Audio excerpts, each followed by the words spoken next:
Hello there, and welcome to Community Life. Here we talk with the community experts about their life journeys and how they came into the community world.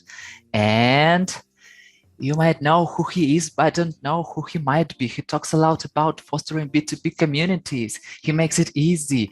And today he talks to me to share his life experience with others just like you and me. So, welcome. Today we have a conversation with a pro surfer, kingmaker, B2B community show host, and the chief executive connector, Pablo Gonzalez. Hello, Pablo. Let's go, Yuri. What an intro, bro. I got goosebumps, man. Like, I'm usually the guy giving people an intro like that. Amazing. I'm not a pro surfer. I'm a pretty crappy surfer, but I surf a lot.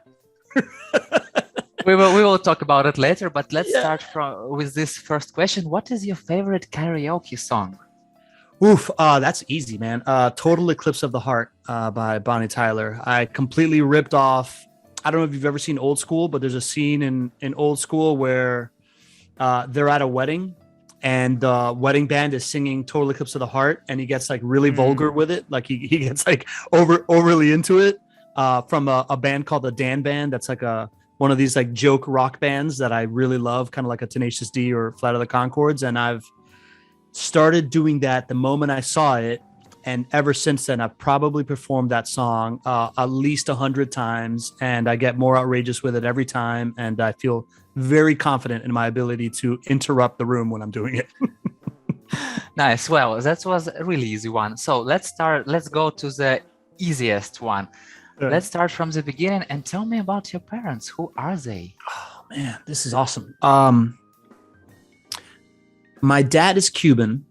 He left Cuba in the early days of the Cuban Revolution and came to Miami at 14 years old and had to completely, his family had to completely start from zero, right? Like my grandfather had a pharmaceutical company with, medical patents in Cuba, and he had to, from one day to the next, leave Cuba, leave everything behind and start from zero.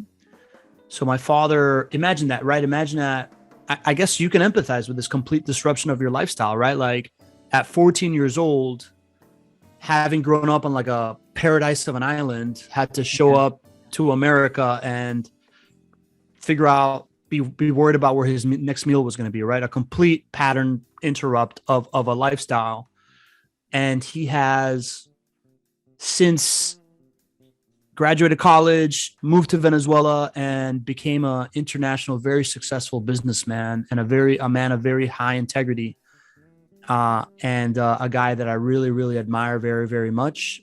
Luckily for me, I was the youngest of three. So by the time I was, 8, 9 years old, my dad was already a pretty well-off individual that had his own schedule. So he got to be like my baseball coach and soccer coach and stuff like that. Played tennis. I always wanted to be like him. So I grew up playing tennis.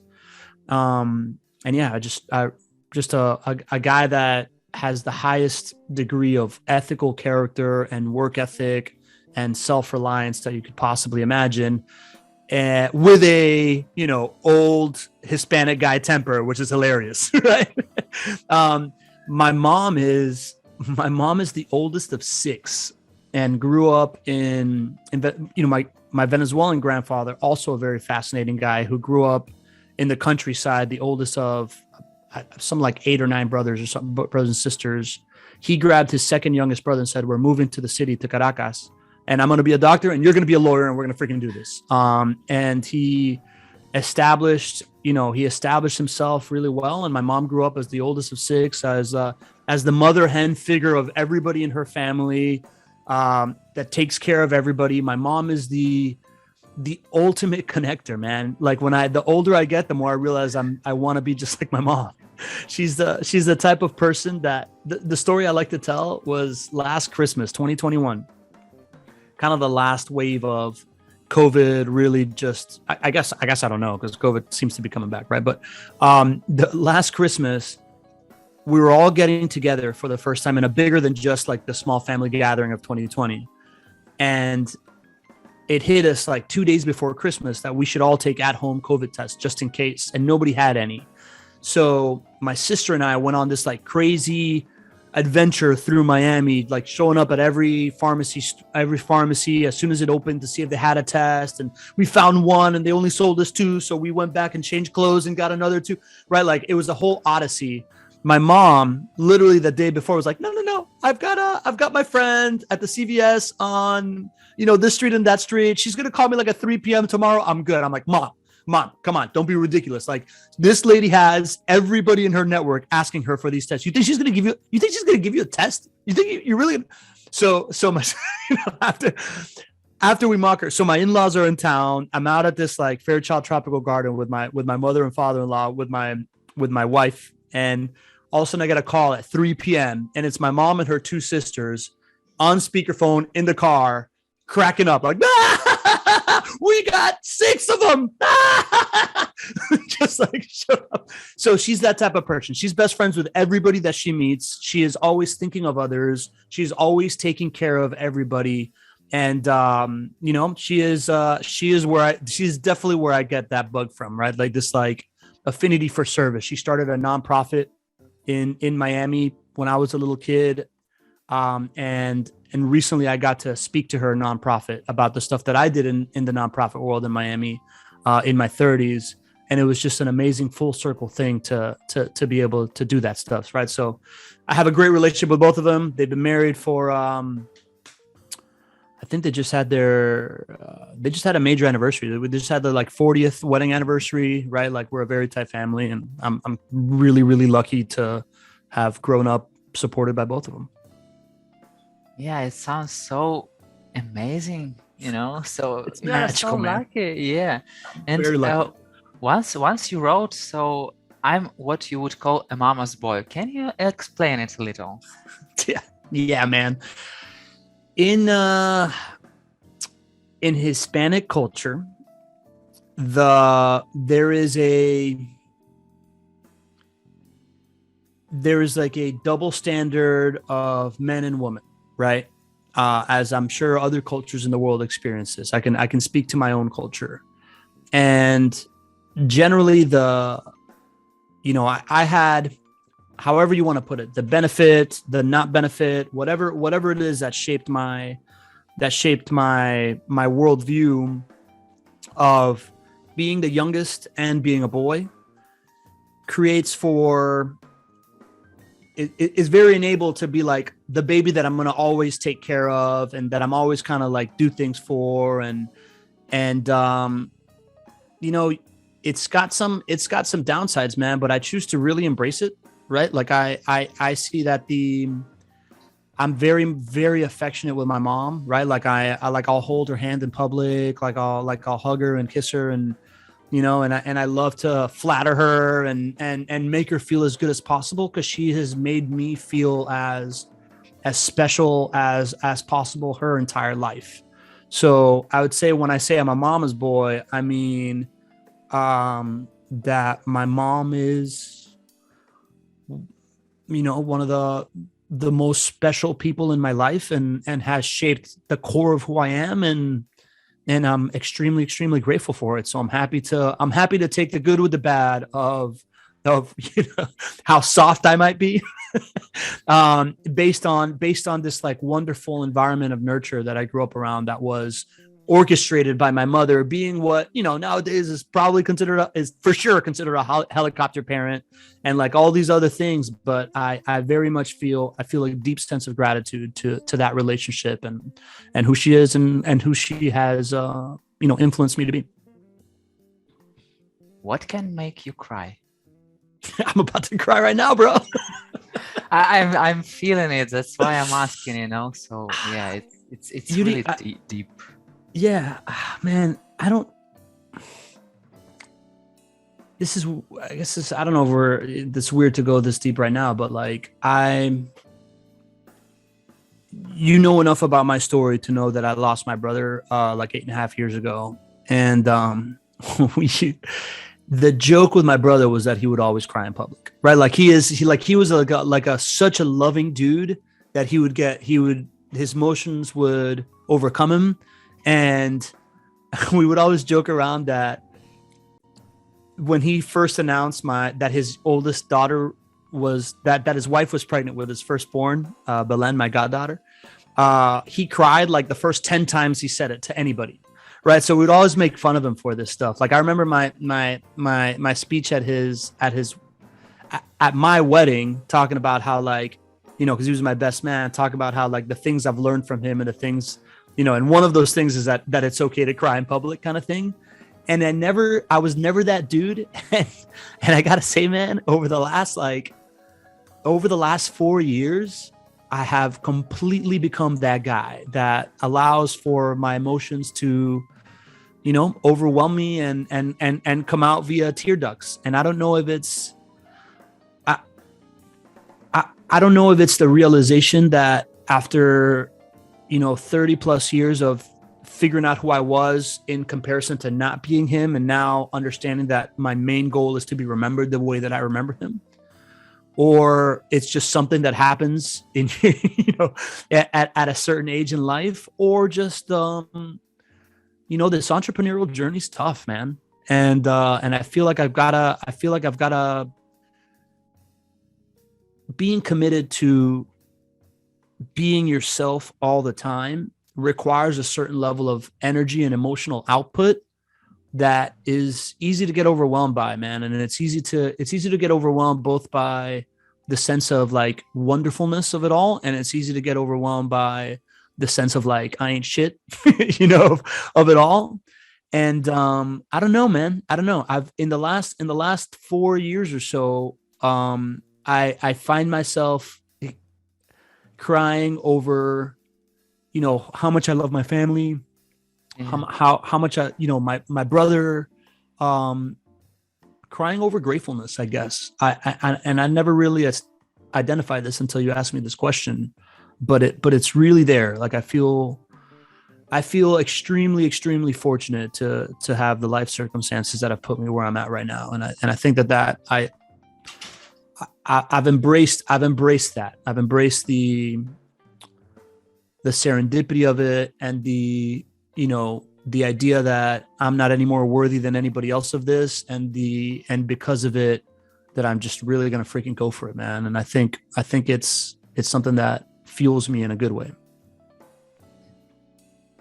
You wrote that being the youngest means you get more than siblings, and your siblings are two of the biggest reasons of who you are.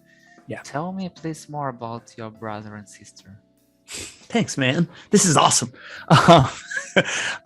Man, I'll start with my brother since we went there, right? My brother was 8.5 years older than me, and as a guy that, as a younger brother that has that much distance, right? I like to say that distance creates perspective. Like, without distance, there is no perspective. I had the good fortune of watching him, by the time I was like 8-9 years old, right? You really start remembering stuff, right? So I had the good fortune of watching what got him in trouble. What, and it influenced me in a way that made him almost kind of like my, like, anti-North Star, right? Like, I distinctly remember him not getting good grades in college, so having to, like, go into the room with my parents to, like, get the belt, right? I remember him graduating college and moving back home because he was in love with his wife, who became his wife, my sister-in-law Betty. And just, like, getting a job in Miami, and then kind of, like, floundering around for a while because he didn't get a job out of, like, college that puts him on a specific track, right? He, like, came home to look at the newspaper to see where he could get a job. I remember him having kids early, like right after getting married, and thinking, man, that really kind of puts a limit to the things that you can try and test and do things early in life, right? So I say this to say that for a really long time, my brother was almost like the anti-North Star of my life, right? Like I loved him. I was his best man. He was my best man. But until he got sick, I didn't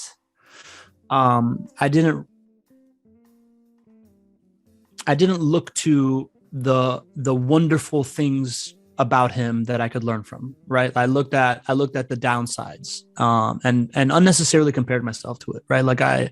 So needless to say this, that when my brother passed, and he struggled with pancreatic cancer for 2 years, passed away, and 1,200 people showed up to his funeral. It was a completely transformative moment in my life. It was this moment where this is what really drove home the value of community for me, right? Like, I looked around and I thought to myself that these people inside this Catholic church, they're not my religion, they're my community, right? Like, they're the people that have shown up for the last 2 years and, help his kids go to school and help my mom, like through what she was going through and all these different things. And no matter how I felt about the Catholic Church, my Catholic upbringing, which I've had my ins and outs with, that I was never going anywhere from this community, right? Like, so that was the first time that I started seeing community as a business model, as like a way to solve for churn and whatnot. But more importantly, everybody that came up to me afterwards, and this happened for the better part of a year, right? Like, people hitting me up on Facebook, people coming showing up to my parents' house to be like, I had to meet Bert and Bert's parents and his brother, and to tell them this. And it was every single time it was, Bert, my brother Bert, right? Is a guy that whenever I came into a room, I knew that if he was there, I was going to feel like I belonged in that room. He was going to look out for me. He was going to make me feel connected. And I'll never forget him for it. And, that is the thing that I've always most valued. And it's always something that I've strived to be. And it washed over me that I never, that I had never given him credit for it. So it immediately opened up my eyes to like, what else am I missing in other people and how much everybody else has value. And man, I'll tell you, it was probably about 3 years ago that I really realized that it really hit me that, as much as I used to use him as a 9-10 North Star, the way that I remember my brother is exactly, the legacy that I want. Right. So just described himself always as a tragic hero, right? Like, he was a guy that would always take a bullet for somebody else, would always get beat up for somebody, like literally, right? Like, not literally take a bullet, but literally get beat up for his friends or whatnot growing up. And, I see his entire journey and everything. And even in his passing, as the fulfillment of his destiny, in that he saw himself as a tragic hero. He went through a giant struggle that has informed all of us and has made us all better people and has left us all in a better place that we were before because of the lessons that he taught us. So I just, I would always at my wedding speech, I said he was the guy that influenced me the most. In the sense that I was pegged like what I want to be as a man by what he is. But I meant it in a negative way, and I still feel that way, except I mean it in a positive way. And I feel closer to him than ever, right? Like, I turned 42 this year, which is the year that he passed. And I've just never felt closer to him than I do right now. And just a great, great dude. My sister, if my brother is the guy that has most shaped me, my sister is the girl that has most shaped me, right? Like, because I grew up in this like Spanish double standard, right? Like, my sister, who's 4 years older than me, got to watch her first rated R movie the day when she took me to go see it. Right. So like, and like stuff that I would get in trouble for like, messing around with girls and stuff like that, she would have been like banished to like a nunnery. If she caught with it. Right. So, it's really informed my view of the dynamic between men and women, which I think is really, really important. I always find myself connecting with guys that have older sisters in a special way, because I think it adds this certain level of balance to how you approach the opposite sex, that you A, had a woman in the house, and B, it was a woman in the house that could beat you up. right? So you have this like real respect. Um, and today my sister has grown up to fulfill her destiny too, man. You know, like even in this Hispanic double standard, she was always raised to be a great mother and a great wife, and she is, right? Like she is like my mom, like a typical mother hen that takes care of everybody else and loves that role, including me. You know, she including me, right? She's one of my biggest confidants at the moment. You know, at the darkest moments of my journey, with like my wife and going through hard things there. Like I give my sister the credit for really giving me and my wife the perspective of just like, you know, we're really all in this together. And I don't think I've ever shared this, but like I would say that she really is the person that when I'm lost, she's like she's the guidepost. And there was a moment where there was a moment where we're saying goodbye to my brother, right? Like he passed on January 3rd, and we had this like really special moment where on Christmas night that he was just like in hospice in between kind of like coming and going, and we knew that it was close to the end, so we were gathered around the bed and saying our goodbyes. And you know, my sister said something at that point that really illustrates this idea that she's my guidepost. And she said that she was sure that she was going to get to see him again, and she knew that not everybody in that room believed that, but she believed enough for anybody there. And that was me, man. You know, like I really needed her to be that strong and to be that clear, to believe that at that moment. And I really did at that moment, and I really do now. So, you know, I don't think I've ever phrased it that way, but she really is. She really is the person that many times in my life, when I'm like veering too much from like my delusions of grandeur or escapism from you know, like I'm like a born rebel, right? So like I've always tried to like escape whatever paradigm I'm at. Whenever I'm getting too close to the edge, she's always the person that brings me back to my center, and I absolutely adore her for it. She's awesome, and she's fucking hilarious. Like she. Right, like there's nobody that can insult me the way that she insults me in a funnier way. which is also one of how I judge my friendships with people. Wow. How does it work? So you tell her about you, or she just follows you? So Man, I think she just knows, man. Like I think my sister honestly knows me better than anybody in the world knows me, right? Like my sister knows my shadow like nobody else. Right? So when I'm giving away to that shadow too much, she senses it and she knows it, and she knows exactly what to say to bring me back into the light, man. I don't know how to explain it except for serendipity and connection. once again, you know, rap lyrics, it reminded me of this song "I Need a Doctor" by Eminem and Dr. Dre. So it's like this kind of moment. So yeah, just uh, it's hard for me to speak after what you've told, you know, because so many emotions, and it's like it's a really precious moment. So thank you very much for it. Thanks for holding the space for it, man. I appreciate being able to share this with you. Have this also vulnerable question, but you told about your brother, like some kind of anti-North Star before.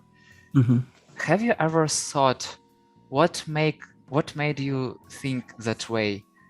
Somebody told you that he's like a negative example, or it was some kind of your inner decision? So what is I don't know, man. No, I haven't really considered that. Nobody ever really told me it was a negative example. Um, I would say it's some combination of I'm born a pretty competitive dude, and I'm born to I guess this like combination of being the youngest and a mama's boy and all these other things, right? Like I seek comfort, right? And seeing the uncomfortable things that uncomfortable situations that he put himself in at certain times, just informed me on that type of stuff. And I think it probably over informed me, right? Like I feel like I'm kind of this way to like, I've got a cousin that's like 10 years younger than me that I've always just kind of like been that kind of figure, right? Like him and his brother who's I guess they're kind of like my brother and my sister, right? Like I think I'm like 5 years older than one and 8 years older than the other. And I see a lot, I see some of that in them, right? Like I see a lot of just like when you speak to somebody whose brain hasn't really formed yet about the things of your brain forming, especially early in life, they get overinformed by this stuff, and they're able to like, if it's a positive thing, you'll over lean into it. If it's a negative thing, you'll overly go away from it. So I think seeing those dynamics play out, and specifically, right, like specifically like the three things that I described, um the idea that getting bad grades in college was gonna was gonna get you the belt. The idea that not getting a job out of grad school um, was gonna limit your career path, and the idea that getting married young at times of frustration made it seem like a limiting factor to like really pursuing something else that you would have liked to have done. Those things, really stuck with me. And I don't know. I don't know how to reconcile it all now, right? Like I think he married the love of his life. I think without it, I wouldn't have my like two nieces and my nephew, who are the freaking coolest people in the world that I have a very, very close relationship to. And and he passed away telling me that I needed to have kids, right? Like he's like, dude, you got to do this, man. It's awesome. Like, yeah, and marry the love of your life, like I did, right? Those are his going away lessons, which I guess I never really revisited. Um, but yeah, so I think I was just overinformed by a short-term stimuli at a young age, which then compounds on itself. Yeah. What kind of godfather are you? Man, that's a great question, dude. I think I'm a really great godfather to my first goddaughter, and I'm a very mediocre godfather to my second goddaughter, and I'm a terrible godfather to my third goddaughter. Like that is the honest assessment, right? Like Belen, who's the oldest, she's my buddy, right? Like I take her surfing. She's 23 now, 22, 23. We go surfing. When she was 16, she was really into volleyball, so we'd go out and play pickup beach volleyball. We got along amazingly.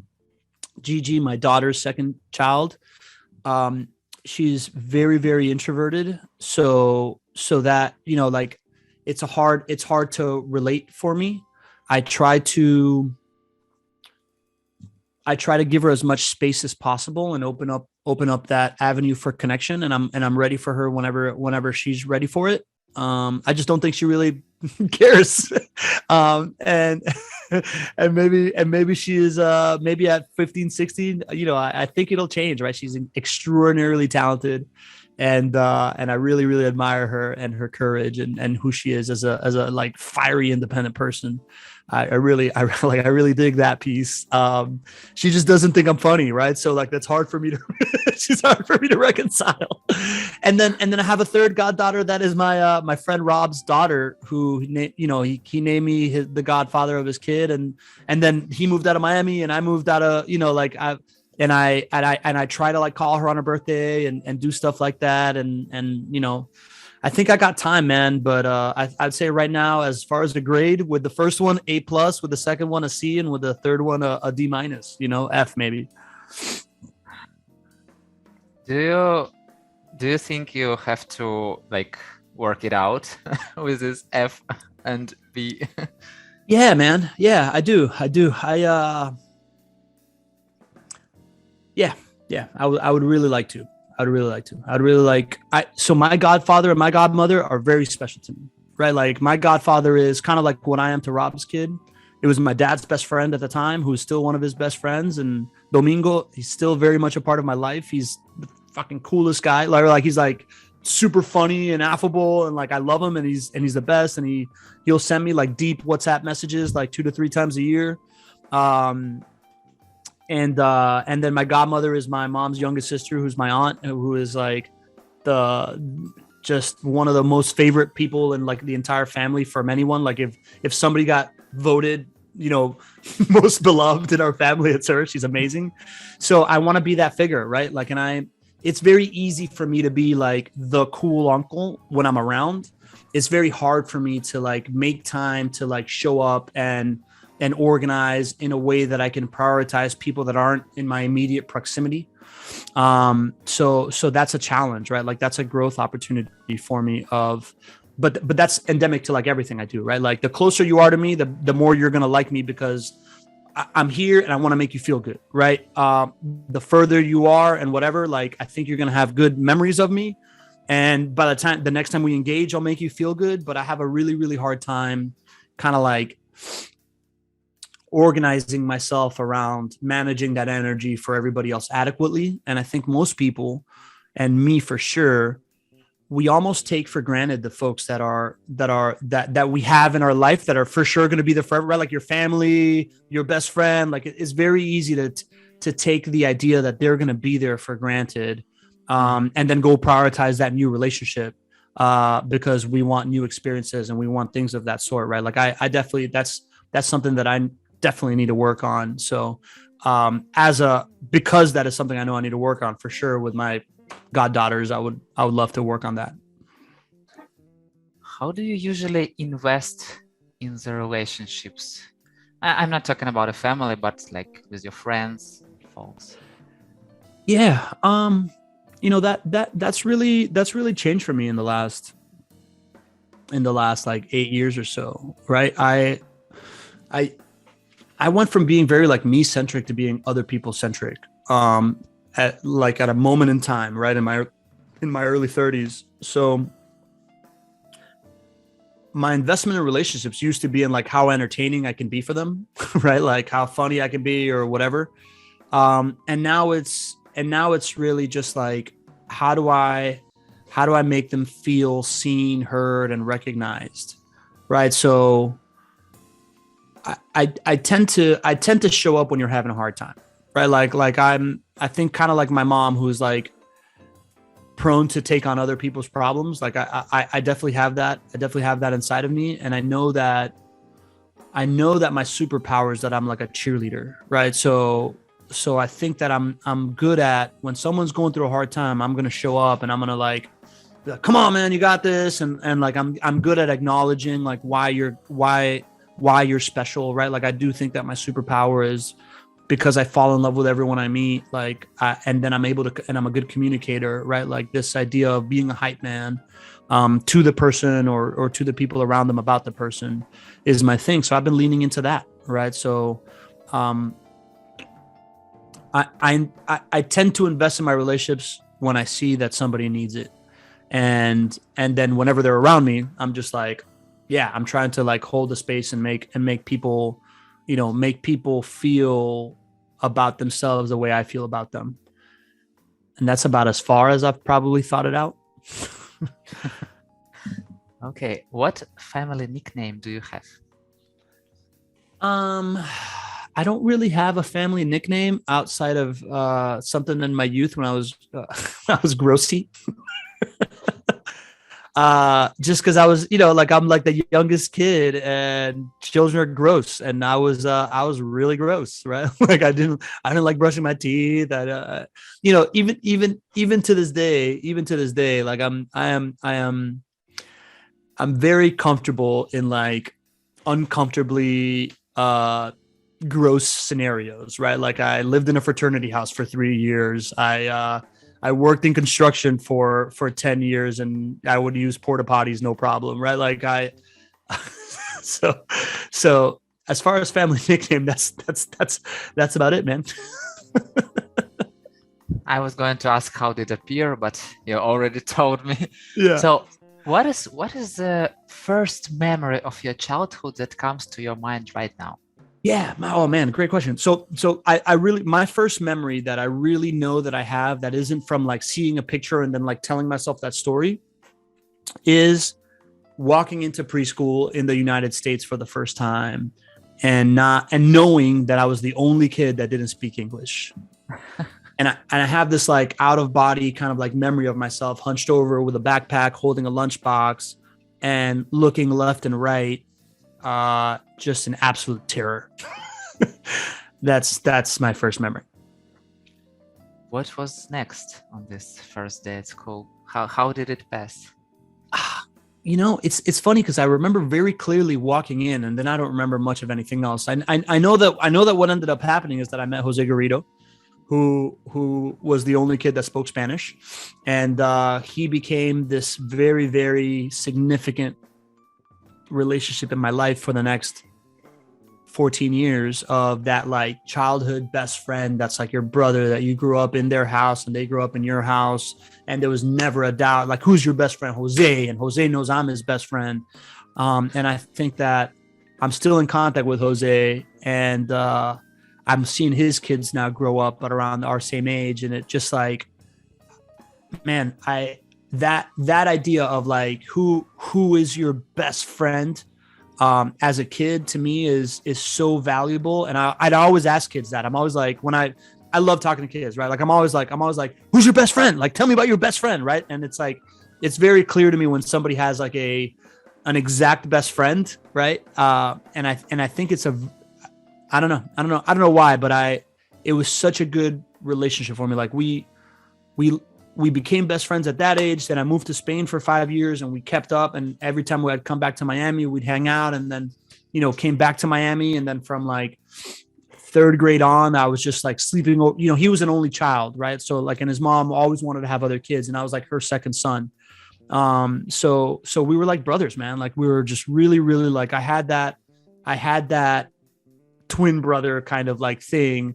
And that, just having that one other person in your life that you can count on is kind of this like rock and gravitational force that then allowed us to then be best friends with Eric Zamorano and Adrian Diaz, who were two best friends that then became us four, and all these other dudes that ended up, becoming our nucleus growing up. And it's just really, really special. So what happened next is I became friends with Jose. Within 3 months, like I was like, you're 3 years old. Like the language that I knew, I didn't really know. Right. So I learned English immediately. And like, I got to like, I was by Christmas time, I was like in the school play, talking in English, dressed up as like a little leopard and saying this poem. And then right after that, we moved to Spain and I had to start over. What kind of trouble did you have together with Jose? Man, we were really good kids. No way. Tell me about troubles. Well, trouble between us or trouble like that we got into? That you got into. Man, I honestly didn't start getting into trouble till after kind of like Jose, till we went to separate high schools, and I started like, I didn't like my high school, so I started looking for trouble as a way to do it. And I honestly, I was never with Jose. I was never in a troublesome situation. We were like the typical like American kids that you see in a movie that's just like our life revolves around how do we all go to like play baseball together and like play with wrestling and G.I. Joe figures and stuff like that. Like it was really just like idyllic. And I really didn't start getting into trouble till I was like 15, 16. Okay, so what was the first trouble you've got after? Man, so when I was in high school, I went to this different high school and I didn't really want to go to it. And when I got there, I thought, just 1 second. Why didn't you want to go there? Because all my friends were in another one, right? It was one of those moments it was one of those moments where my I feel like I've been real kind to my mom, so I can also be like serious about it. Like it was one of those moments in my life where I feel like my mom wanted me to do something just because that's how she saw the world, right? Like my brother and sister had both gone to Gulliver, so I was always going to go to Gulliver, and I went to a different elementary school and I went to a different middle school, and then afterwards it was like you were always going to go to this like Gulliver school, right? Just because. And I attribute a couple of other things to that, and that's kind of like that's like my like mother wound, right? Like this idea of, I'm always very triggered by people just like correcting me unnecessarily, and I think it comes from that. Mhm. um so yeah, so went to, enrolled in this high school. Up until then, every school that I had been in, like I rolled in deep, and I immediately had like a bunch of friends and whatnot. And this is the first time that I knew a bunch of kids that went to that school. But when I showed up first to the school, for whatever reason, the relationships that I thought I had just did not really give a shit about me, right? Like, so I immediately went to like rebellion. Like I went as far into rebellion as I could. I was into like the skateboard and punk rock scene, and trying to dress as ugly as I could and just piss my parents off as much as possible. And then the next version of that was that fed my like rebellious soul, but it didn't feed my popularity soul. And uh and and then the next thing was a couple of my friends started hanging out with like kids that were gang affiliated, as and I realized that in Miami in the 90s that was cool, right? So like I started like leaning into like wanting to be like a little thug, and that's when I started getting in trouble. So man, I would say the most at one point, like junior year of high school, my best friend had gotten jumped. So at the time, and then that caused me to like get in a fight with this kid in the school cafeteria because he was like talking trash about it. And then that meant that we were gonna go fight after school. So I was like, I was beeping all my friends, right? Like we had like a beeper code of like show up to a fight kind of thing. Right. This is insane. And as a result, people started showing up to campus, and security figured it out. And they're like, I get called into like the dean's office. They're like, what's going on here, man? Like you have kids from other schools showing up. I was like, well, this is happening. And at that point, the dean made it real clear to me. She's like, listen, man, you're an honor student. You are vice president of your class. You're the head of our pep rallies, and you are this close to getting kicked out of school if you keep doing this shit. Like you're hanging out with the wrong kids. So that was a big reality check for me. And then at that point, it was, that's when I was like, all right, I got to leave this stuff behind. Yeah. Your love for hip hop, where is it from? I think it comes from that, like, I want my parents to be mad at me wound. Man, it starts early on in Jose's mom's car, listening to NWA, and when gangster rap just kind of like emerges, and listening to somebody say fuck the police, and like all, right, and you're like 10, 11 years old, you're like right, like it's funny to you. And that's where it started, right? That's why I really love like old gangster rap, even though it's not the best hip hop. And then I went through like a couple periods of my life where I was like into punk rock and metal when I was in that phase, and then I went back into like the thuggish phase. And at that point, I was like, oh, hip hop, right? And at that point in time, it was Outkast, right? Like it was Outkast had just come out with Aquem and I, which was their third album. And man, I just, once I found Outkast, it never went back, right? So like at that point, that music just really, really moved me, and I got to meet them. Like, right, there was I used to like promote clubs in I grew up in Miami, right? So like I was like Johnny South Beach promoter, and my buddy Patrick Oliver and I were doing this, we're promoting this club, and we had this DJ that was like the big headliner DJ, and he called us the day of, and he's like, "Hey man, I'm gonna be late." And we're like, "Oh shit," and he's like, I'm opening up for. I've got this like big gig opening up for a band in University of Miami that's coming to town. And I was like, "Oh yeah, what's going on?" They're like, "Oh, it's Outcast." I was like, "Oh, okay, that's cool. Can we come?" So we got to like go backstage and meet Andre and Big Boy. And it's one of those things, like you meet your hero early on and then it's over, right? Like you're fans forever and you have a good experience.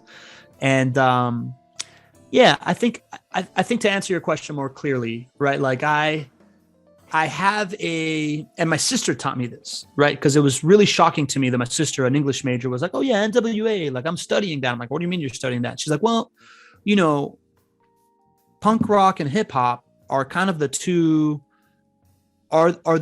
versions of I'm going to grow up to be my parents' biggest nightmare for two different cultures." Right? And I'm like, "Oh, I never realized that."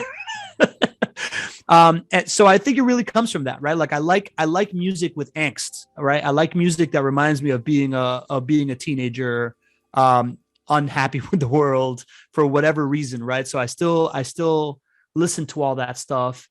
And I think growing up in Miami and in the 90s when hip hop was becoming like it was the counterculture before it became the actual culture, I've always been attracted to the self-confidence, the style and the swagger and the ability to speak, man. Like I've never considered myself a musician, but boy, I know I can talk. And I think being able to tell stories in rhyme and make it cool and all this stuff is like the ultimate unlock in communication. Have you ever been driving with your open windows in car and music bumping out loud? Oh yeah. Oh yeah. Are you kidding me, man? I grew up in the 90s when like Vanilla Ice was talking about doing that in Miami. He's like, like, so it was where I was happening, right? Yeah, for sure. I do that all the time. Man. And continue doing, yes? And continue doing it. And even to that, right? Like my last call track of where I do the rapping and whatever came from that, right? Like it came from me listening to Logic's Young Sinatra album and listening to that last call track. And just, it was probably like the fifth time that I had listened to that track, just like playing it out loud, just really going for it. And I'm like, I want to do something like this. Right. So yeah, I often do that. Are you a morning person? Yes. Wait. No, you're definitely the morning person. Tell me about your morning routine. I'm somebody that struggles with routine, right? But I do like to wake up early. And right now, my routine is on Tuesdays and Thursdays, I wake up at 4:30 a.m. and at 5:15, I'm running with a guy who is one of my best friends right now, Greg Cohen. I'm going for like a 4.5 mile run with him, right? Like where the beach is, right? So like if it's summer and it's light enough out and it's low tide, we'll run on the beach. If not, we're running around that neighborhood, which is a beautiful neighborhood that you can't really see when it's that dark. And that sets up my day nicely. Outside of that, I'm trying to surf as many mornings as I can. And I just, even when there isn't surf, I'm trying to get there, right? Because I think that watching the sun rise, right? Like I try to get there half an hour before the sunrise, right? Like what's called first light.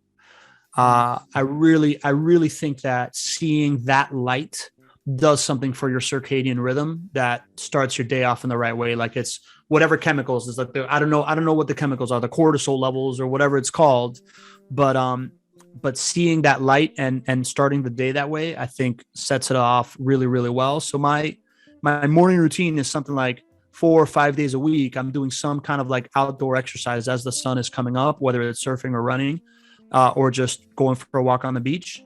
And at my best, right after that, I'm like in content mode, right? Like I'm like either doing some kind of like writing or I'm recording something, and I'm definitely listening to a podcast, to and from and during all this time, right? So like my morning is when I'm like trying to absorb all the good things. The past couple of days, I have found these affirmations on Spotify by Ray Lewis. He's I don't know if you know American football, but he's like this like super scary linebacker guy that like terrorized the NFL for a long time, and now he's like this like motivational kind of like dark preacher, and he's got these like affirmations of just like my body's healthy. I'm gonna, yeah, you know, like I'm destined for greatness, and I'm like listening to that stuff, and I'm really leaning into that, right? Like I'm leaning into this like listening to inspirational stuff when I first listening or reading to inspirational stuff when I first wake up, and then going into learning mode and exercise mode after that. Once I saw that you made a video where people were climbing on the pillar that was at the Southfield Italian Festival. Yeah. What can make you climb on such kind of pillar? A great story to tell. You know, like I you know, either the basically exactly what those dudes were doing. Either the feeling of the combination of the feeling of camaraderie to accomplish something together and a great story to tell after will get me to do just about anything. Okay, I got it. Yeah, I feel like you do. Yeah, totally. Do you like cooking? I love to cook, man. I love to cook. Yeah. Oh, who do you like cooking for? Who do you love cooking for? My wife, man. Well, first of all, I love cooking for just about anybody, right? Like I am not short on ego and like wanting to like serve people. And whenever I really want to impress somebody, I want to cook for them, you know? But I have found my favorite. I have found that in my in relationships, and, you know, like marriage to me is like the ultimate test of relationship, right? Like a person that you're not related to, that you're going to plan all of your life around. The idea of setting a goal and working for it together, and then enjoying the fruits of that work that you did together is a great, you know, creator of community and relationships. And to me, cooking with my wife is the ability to do that in a 2-hour span. Right. So like if we can both be in the kitchen and I'm prepping and she's cooking and we're both doing things, we make a delicious meal and then we enjoy it. It's a micro hit of that idea of like going through a journey together and being on the same page, and then being able to enjoy the fruits of the labor. When you are cooking together, you do it in silence or you have conversation all the way? No, usually conversation, right? Like if I'm cooking by myself, I'm listening to a podcast or an audiobook. If I'm cooking with her, it's definitely just like talking and getting to, you know, getting on the same wavelength kind of thing. How did you meet Martha? Oh man, great story. So I got like 17 cousins, right? Because my mom's the oldest of 6. And there's only 2 women in my entire generation, my sister and my cousin Daniela. And my sister got married at 23, and she is 7 years older than Daniela. And Daniela got married at like 29, right? So like in between the 2 female weddings, right? Like of the generation, there was a lot of time. So they were like, both were like the event of a generation, right? So Daniela's getting married, 2011. I'm actually engaged at the time to an American woman. And fortunately, you know, like I realized like 6 months before the wedding, I realized that we're not really on the same page of like what we want out of life. And we're just kind of there for comfort. Break off the engagement, which was terrifying. And Daniela's wedding was like exactly 6 weeks after, right? So like she was supposed to come with me. I have this like chip on my shoulder about how I'm not really Venezuelan because I grew up outside of Venezuela, and like all my cousins are Venezuelan, and even my brother and my sister are more Venezuelan than me because they went to school there. So I'm just going there to like connect with family. I'm not, you know, like I'm a recently single guy. I'm not trying to get in a relationship or anything like that. And Venezuelan Latin American weddings in general are huge, right? Like there was a 32-person bridal party. Right. So like 16 groomsmen and 16 bridesmaids. And we're all getting ready at my godmother's house, Daniela's mom, my godmother. And I know that you know, Daniela has had like all her friends from her youth. Like she's got like a group of like 10 friends that have been her best friends since she's 2. And I know I've met them all, but I don't know any of them really. Right. And so I'm just like, oh, whatever, man. I'm just going to go in there with all my cousins and just be like drinking my bottle of like whiskey and hanging out. And as I'm doing it, Marta, my wife, walks in. And, she walks in with like a half shaved head and like a half mohawk. And I'm like, I don't know this girl, right? Like I look over, I'm like, who is like, I'm like, what, Trinity from the Matrix just walked in. Who is she? And immediately my cousin who I'm with, Gabriel, who's like the typical like Latino lover guy. That's like a cartoon of that, like looks at it, like sees her and goes, hey, what's up? You want a drink? I'm like, oh man, Gabriel. And Marta had just, she had all these problems, right? Venezuela is a collapsed society, right? Like even back then, it was already pretty collapsed. So, and her dress wasn't ready to the last day, which meant that she had to like cross Caracas to go get it and then come back, which means there's a chance she doesn't show up to the wedding, right? Like, so she gets there like right on like nick of time to like get ready and whatever. And she walks in, just like sees that I'm holding a whiskey bottle. She was looking at it like a puppy looking at a starving puppy looking at a hamburger. And Gabriel notices it and brings it over. So she's like, yes, comes over with her friend Susana. We're talking in Spanish. And at a certain point, she makes a "that's what she said" joke to Susana, and I'm like, "Oh my god, she just did that's American humor. Like I have a shot here, right? Like I have a chance." So immediately I'm just like, all right, I got a chance here, right? So fast forward to like we're on the bus on the way to the wedding, to the church, and we're all sitting in the back. And Marta sits like maybe 4 rows from the back. And at a certain point, she turns around. She goes, so who are the famous Miami cousins? And for me, because Venezuela has degraded, all my cousins have left Venezuela. And there's like, 10 of them living in Miami. But my whole life until this happened, it was just me. I'm the Miami cousin, right? So like I'm dying to talk to her. So I immediately stand up and I'm like, I'm the famous Miami cousin. And the whole bus is just like, oh. So I'm like, tuck my tail between my legs. I walk over. I was like, hey, and I tell her this story. I was like, listen, I'm used to being the Miami cousin, and I know that now I got like 10 of them here, and I just wanted to come talk to you. So I'm like talking to her. I sit down next to her, and I've got a green building consulting company at the time, and I'm just like, oh yeah, she's like, so what do you do? And I'm like one of 3 green building experts in all of Miami. I'm still being a douchebag, right? So she's like, oh, I'm 1 out of 6 lead APs in all of Venezuela. That's like the green building certification. I was like, oh my God. Right. So I'm like, I got a shot here.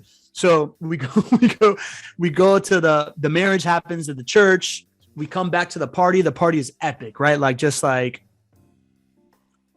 the most amazing party I've ever been to. The band is just like killing it, playing everything from like classic wedding salsa to like Michael Jackson and Queen covers, and has like a full LED screen behind it. And I'm like looking to like try to dance with her the whole time. And the first like couple of hours, she's like with her parents. I'm like, I'm not going to ask her to dance with her parents.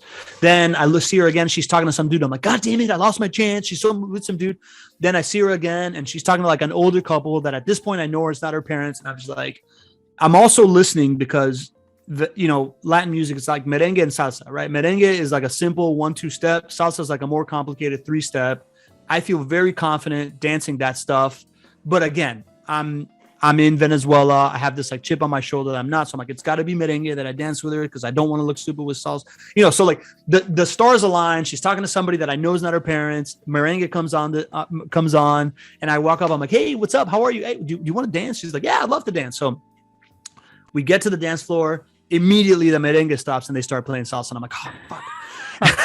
I was like, listen, I'm American, like she's like, don't worry, let's dance. So we start dancing. We're into it. Like I'm dancing as well as I've ever danced in my life. Song. Like we dance for like an hour. We stop. We get drinks. Like at some point we're like 2 hours into it. I'm like, hey, listen, if I'm stopping you from anything else, she's like, no, I'm having a blast. This is great. So continues on. We drink like probably like a bottle of whiskey each at this point because Venezuelan weddings are like 7 hours, and we're in it. We're dancing. She gives me the eyes, right? Like, and I go to like, I'm leaning in to kiss her. And immediately I see out of the corner of my eye, I see my grandmother I see my goddaughter, and I see my mom. And I'm like, I stop midway, and I'm like, hey, I would love to kiss you right now, but that's my grandmother, that's my mom, that's my goddaughter right there. She's like, I get it. We continue dancing, and then at one point, the band like sprays, like when they spray the super thick fog, like stage effects, super thick fogs. At this point, I'm pretty drunk, and I'm just like, nobody can see anything, and we just start making out, and then the fog clears, and I'm like making out with her in front of my whole family. And long story short, man, she had been living in Germany for 5 years. She had moved back to Venezuela to like reconnect a little bit and then go get a master's program, go get a master's in architecture. And we, at that point, like we dance all night. I come back a month later and visit her, and then we make plans to see each other a couple of times. And in the meantime, I'm like, hey, she's looking to go back to Munich or LA or New York. And I come up with the University of Miami Masters in Architecture pamphlet. And I'm like, hey, listen, I've talked to this person and this person. They got masters from the University of Miami in architecture. Here's the information. She's like, oh my God, they have a master's in urban design. Nobody has that. That's what I want to study. Applies to it. It's the first place she gets in. They give her a scholarship. And 6 months later, she's living in Miami, and the rest is history, man. Are you the same person with Martha as in public? I mean, do you have the same networker energy, etc., or are you different? Yeah, man. So one of the things about meeting her when I did was this idea that I was just like, I just left an engagement. I'm not looking for a relationship. So I was just like, this is who I am. Right. I'm 100%. I'm 100% myself around Marta. Right. Like, and I need to temper that energy sometimes because she's an introvert. So she gets drained by, extrovert energy. But yeah, I'm totally myself. I have so many questions to ask. I just skip so many questions. You just cannot believe me. And I wish to have the sky as the limit to our conversation, but the time is the limit. Let's go 10 more minutes, man. I got 10 minutes. This is awesome, dude. Wow. Thank you very much for giving me this minutes. Okay, so let me choose the juiciest questions. I can only imagine, but it's so hard, because I want to ask them all. Okay, so you surf, snowboard, run triathlons, participate in spyball tournaments, dance hip hop, play tennis. What more sports superpowers do you have? I wouldn't say I have sports superpowers at all, right? Like, I love everything. You do everything, Listen, man, I have no short twitch muscle fiber, right? Like I don't run fast. I don't jump high. I can't take a hit, right? Like I'm scared of contact. So but because of that, I grew up needing to be very extremely eye-hand coordinated, and I'm super competitive, right? So like as I get older, and all the guys that were better athletes than me growing up, they lose the thing that they were leaning on, which was their athletic ability. And I don't lose my eye-hand coordination or my competitive ability, right? So like I've become a great old guy athlete, right? So, and that's about it, right? Like anything that's the smaller the court, the better, right? So like if it's, I'm not a great surfer by any means, right? Like I'm a pretty mediocre surfer. I just love doing it. But no, I don't have I don't have like sports superpower outside of the idea that I love sports. And I am very eye-hand coordinated, and I'm very heady about how I compete with stuff, because I've always had to, because I'm not a good athlete. But thanks for making me sound cool, man. I guess your love to sports, it is your superpower. So with who do you have a secret handshake? Oh man, I have a secret handshake with my niece Elisa, my goddaughter's younger sister, my brother's second daughter. I have a secret handshake with her. Tell me more about her. Where did this? How did you, let's say, agreed on it, or like in general? So she's like my mom packaged up in a 21-year-old body, combined with like my crazy kind of like energy and like social ability, right? Like, and so she's just always been this very energetic, outgoing, gregarious, really emotionally intelligent, cares about people, girl. And man, I love that, right? Like I totally lean into that. So like and she loves, and she's like super athletic, right? So like I love taking her surfing. And just one of those, when I lived in Miami, surfing wasn't very easy, right? Like I often would have to drive an hour to 2 hours to somewhere to surf and then drive home. And I brought her on a bunch of them. So like that was like wake up at 5 a.m, go get her and like go surfing. And I would literally just to get her up, like I would she had a nickname Squirt and I had a nickname Crush. And we would just like chant, like we'd be like squirt and crush, squirt and crush, squirt, crush, squirt, crush, surf, ciao bella, and like so we just kind of developed it in those like surf road trips early in the morning, trying to wake up, man. So that's it. Is she her surfing teacher? Is what? Am I? Yeah, is she your surfing teacher? Nah, man. My surfing teachers, my first surfing teacher was my cousin Juancho, then my buddy Dan, and then my buddy Justin. Like those have been like the three great like surf mentors I've had in my life. And who you are a teacher to now? Belen, Elisa, right? Like my two goddaughters for sure. I try to teach anybody that wants to learn to surf, right? Like it's a hard sport to get into. For a couple of reasons. One, it's really intimidating because you're never out there like when the waves are good to like learn to surf, it's crowded, right? Like because people are there. It doesn't happen often. Like you got to live somewhere where, the idea of having to drive an hour and a half or 2 hours to surf makes it so that I was surfing like 10 to 12 days a year. And I never got to, I didn't progress very much. Now that I live here and I surf 100 days a year, I've been able to really progress. So you have to have this like unique combination of like exposure to it, ability to like look and feel really stupid often for a long time, and get the reps in it, man. So I try to like people are always like, man, I want to learn to surf. I'm like, yeah, cool, dude. Like I gotta be able to text you at 8 p.m. one night, and then you got to get up at 5:30 in the morning the next day and come with me and like be scared. So very few people take me up on it, man. Yeah, I understand you. Have you ever been afraid of making mistakes? Oh yeah. I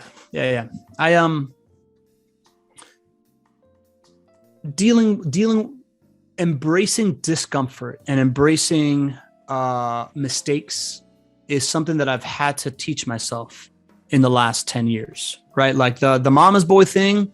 That's real, right? Like I grew up just very much motivated by comfort and motivated by this is the sure path that you can take to do this. And it was never really my path, but every time I tried to veer into some kind of like growth mode, I would always get yanked back, right, by the gravitational pull of my family.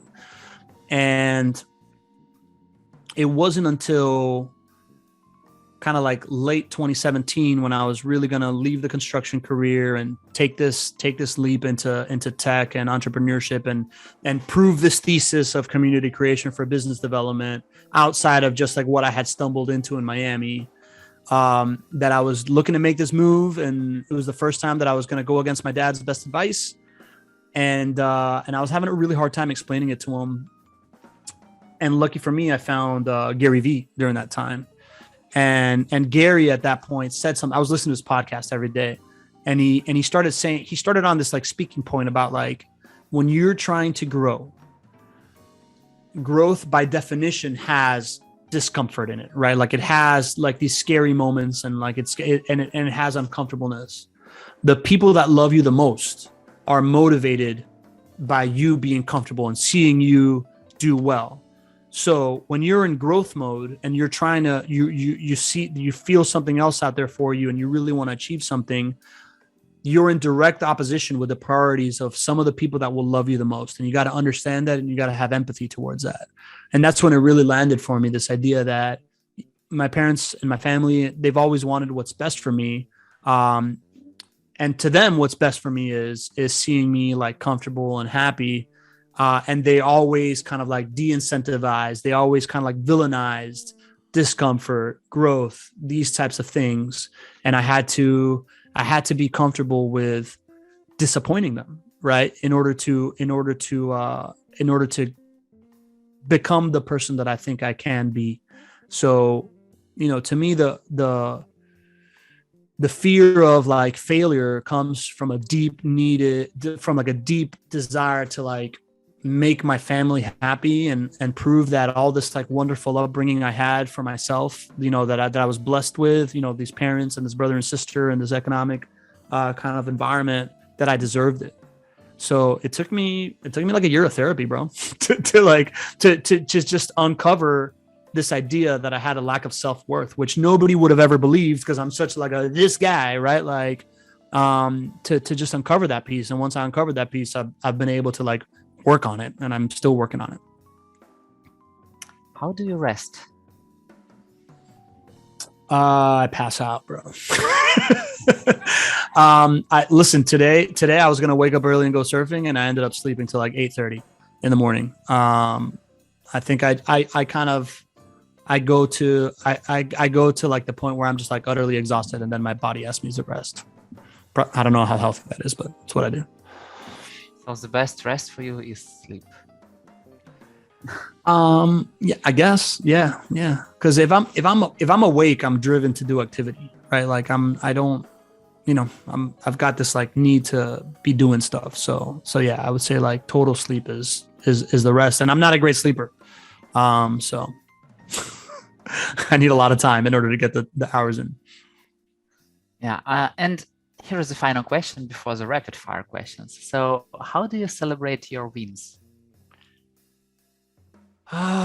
With people, man. I celebrate my wins by like affording myself the luxury of like getting people together and like spending time with them and talking about it, right? It was easy. It was easy question. So Easy question. let's go to the hardest question, like right. rapid fire questions. So sunrise or sunset? Sunrise. Whiskey or beer? Whiskey. What are your favorite color and song? My favorite song is Outcast ATLiens, and my favorite color is the blue of the ocean. When you're like driving down to the Florida Keys, there's this like really kind of like crazy shade of like light blue that's like almost electric and sun-kissed, man. Like I like something about like that, light ocean blue with like the sun hitting on it is my favorite color. I can feel it a little, but I guess I need a photo from you. So when you have a time, just, all right, I'll send you a photo. I will. I got your Telegram now. I'm gonna send you a photo. Yeah, that's what I'm talking about. That's good. Okay, if you were a superhero, what superpower would you have?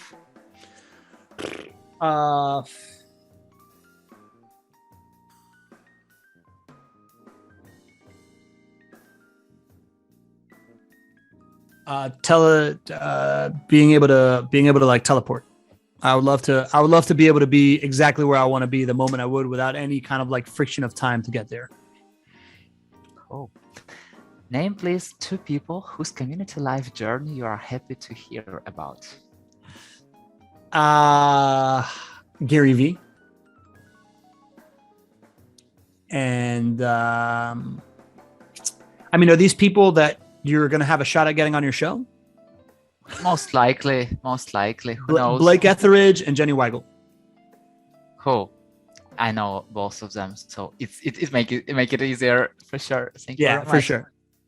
And is there one question that I definitely should have asked you but didn't? Man, you asked me so many great questions, dude.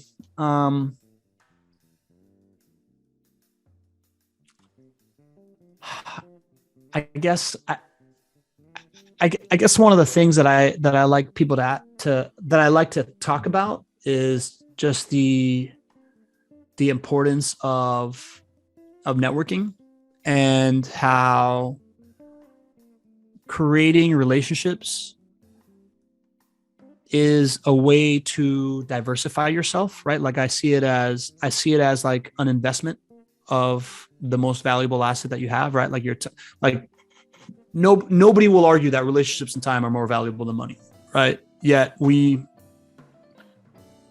take for granted this idea that when you're investing your money, like you got to diversify it. And there's all these kind of like thoughts of like how you build a portfolio and how you de-risk it and blah, blah, blah, blah, blah.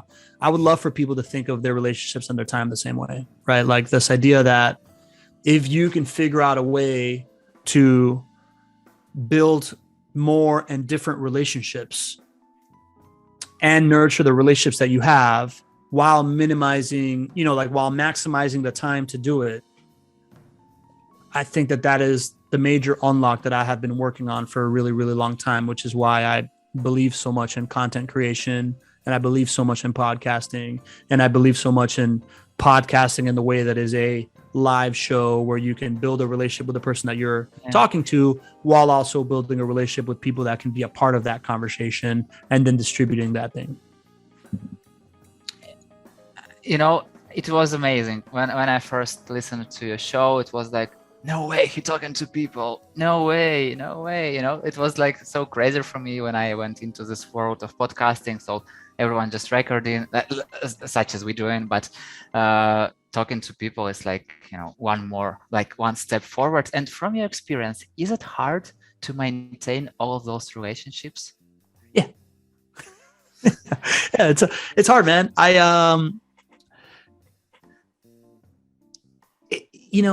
It's hard, but nothing, this sounds really cheesy, right? But like nothing good is easy, right? Like nothing special is easy, right? So I think it's hard, and I think it's the number one thing that I want to devote my effort to.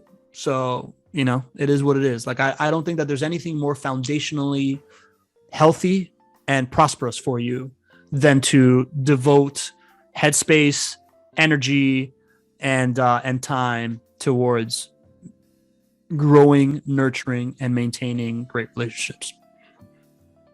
If there is one super small step which everyone can do every day just to become a super networker, what would it be? Introduce yourself to somebody that you don't know. Every day. Right? Like, yeah, like I got my buddy Gareth Beverly. He's doing it. Like, he's texting me all the time now, right? Like, this idea is like, dude, I was at a coffee shop and I said hi to the guy behind me and I started a conversation. I was in the airport and like talked to the person next to me, right? Like, to me, it's reps, right? Like anything that you're going to get good at is repetition, right? So like whether it's introducing yourself to somebody in a physical space or introducing yourself to someone online, right? Like the idea that you liked something on my LinkedIn, so I immediately send you like a connection request, like, hey man, I saw that you like that, dude. I'd love to kind of find out who you are and look where we are now, man. Like, so introduce yourself to people and understand that, let go of that bag of feeling like you are intruding on their life, because people will be very quick to be like, hey, not for me. But most of the time they will be like, thank you so much. This is great, right? Like people welcome that. Yeah. And just like that, thank you so much. It was breathtaking conversation because, at some point when you told me a story, I was like really out of words, out of breath. So thank you very much for this amazing experience and for letting me to get to know you better.